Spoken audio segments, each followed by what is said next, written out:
Stephanie from History Hustle, and I'm standing here at Fort Cannon in front of the Battle Box here in Singapore, where the British High Command was stationed during the Battle of Singapore in February 1942. The Battle of Singapore is also known as the biggest disaster and capitulation in British war history. What went wrong? From the 30s, the Japanese Empire was expanding. Now the British were worried that the Japanese might attack Malaya and Singapore because of their resources. Japan was lacking resources. Now, the south of Singapore at the sea, the coastline was defended by heavy artillery that would repel an invasion from the sea.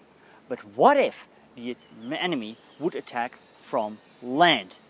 Not much preparations were made for that, because in 1939 Great Britain was in war with Nazi Germany. So all skilled personnel and material was shipped off to Europe to defend the motherland. The British were led by General Percival. His troops were mainly inexperienced, but they didn't worry that much because they really underestimated the attack force of the Japanese. The Japanese were led by General Yamashita, later known as the Tiger of Malaya, who was ordered to attack Malaya and Singapore on the 8th of December 1941. The Allies were surprised because Yamashita didn't order his troops to attack over sea, but over land. His troops landed on the Malayan Peninsula and fought their way down to Singapore. The Allies suffered defeat after defeat after defeat, and after barely 2 months of fighting, on the 27th of January 1942, General Percival ordered his troops to withdraw to Singapore to make the final stand. The morale of his troops, however, was severely damaged by now. At the 7th of February, the Japanese crossed the Strait of Johor, and 2 days later they breached through the first defensive line of the British.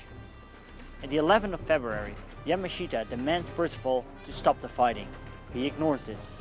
In the upcoming days, the British are losing more and more terrain.